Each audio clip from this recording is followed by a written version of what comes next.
আসসালামু আলাইকুম।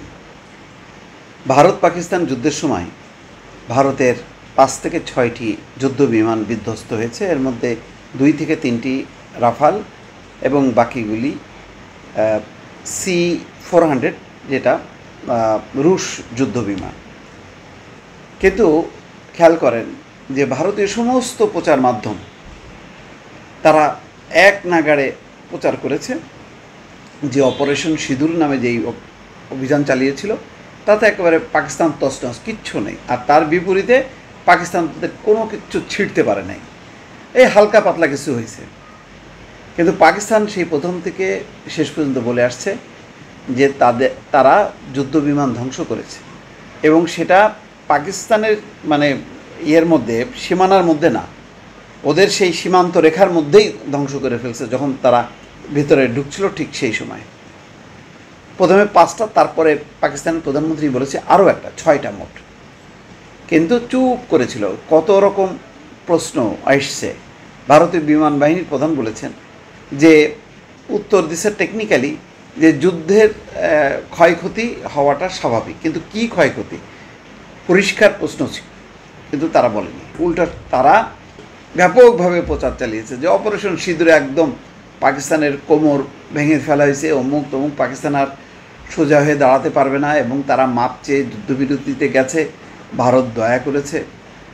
কিন্তু দেখেন এই সিঁদুর অপারেশনের পর এবং যুদ্ধবিরতির পর ভারতের প্রধানমন্ত্রী নরেন্দ্র মোদী সহ বাকিরা সবাই কিন্তু নানা বক্তব্য রাখতেছে এবং তাদের সেই বিদ্বেষ, তাদের সেই বক্তব্যে তারা যে ভয়ঙ্কর একটা ক্ষতির মুখে পড়লো, তাদের ক্ষেপণাস্ত্রের যে গুদাম ধ্বংস হলো, তাদের 6টা যুদ্ধবিমান, তার মধ্যে সবচেয়ে আলোচিত যে 2 থেকে 3টা রাফাল যুদ্ধবিমান, যেটা সর্বাধুনিক, কিন্তু S-10 C-10 সম্ভবত C-10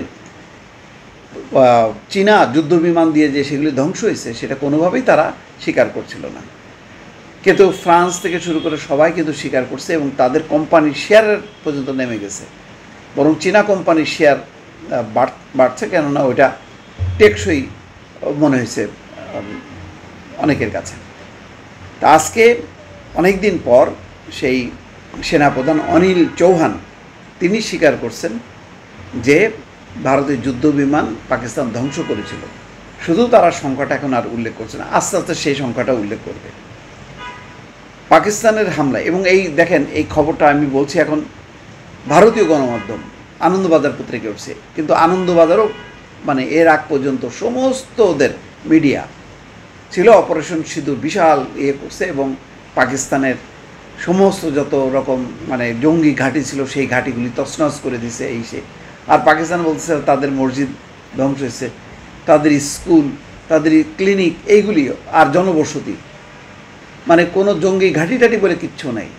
এবং ভারত সবচেয়ে আশ্চর্য ব্যাপার যে পেহেলগামের যেই হামলা হলো পর্যটকদের উপর, সেই হামলার সাথে সাথে কোনো রকম তদন্ত ছাড়া একেবারে তারা বলে দিল এটা পাকিস্তান করছে, ব্যাস। তারপরে যুদ্ধ শুরু করে দিল এবং তার খেসারত কিন্তু দিল এই যে 5টা যুদ্ধ বিমান সহ আরও অনেক কিছু, যেগুলি এখন আস্তে আস্তে বের হচ্ছে। তো পাকিস্তানের হামলায় ভারতের যুদ্ধ বিমান ধ্বংস হয়েছে অবশেষে মেনে নিলেন সেনা সর্বাধিনায়ক অনিল চৌহান। এই প্রথম ভারতের তরফে যুদ্ধ বিমান ধ্বংসের কথা মেনে নেওয়া হলো। শাংরিলা বৈঠকে যোগ দিতে সিঙ্গাপুরে গেছেন CDS অর্থাৎ ওই অনিল চৌহান। শনিবার সেখানেই ব্লুমবার্গ টিভিকে এক সাক্ষাৎকার দেন তিনি।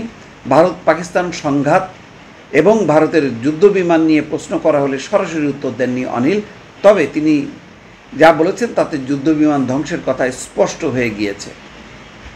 তো এই হলো ওনাদের বীরত্ব, যে কোনোভাবেই তারা স্বীকার করছিল না, এখন তারা একদম পরিপূর্ণভাবে তারা মেনে নিল যে হ্যাঁ, যুদ্ধ বিমান ধ্বংস হয়েছে। সাক্ষাৎকারে অনিলকে বলা হয়, ভারত এবং পাকিস্তানের মধ্যে সাম্প্রতিক সংঘাতের বিষয়ে একটি প্রশ্নের উত্তর এখনও মেলেনি।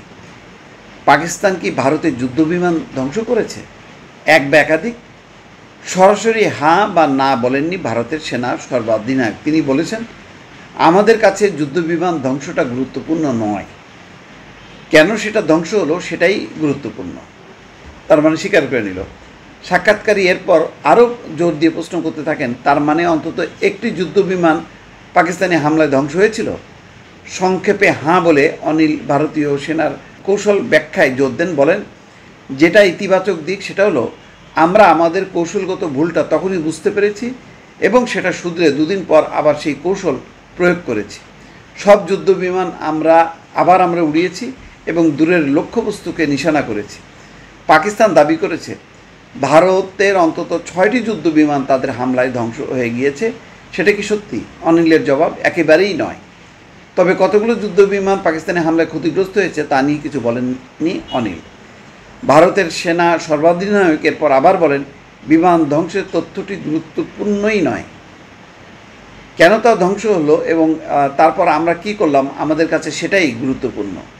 তাহলে দেখেন অবস্থা, যে মানে গাধা বলে না যে অনেক মানে পানি ঘোলা করে খায়, তো এখন অনেক পানি ঘোলা করে তারা খাইলো এবং স্বীকার করলো যে হ্যাঁ আমাদের যুদ্ধবিমান ধ্বংস হয়েছে। দর্শক ভালো থাকবেন, আল্লাহ হাফেজ।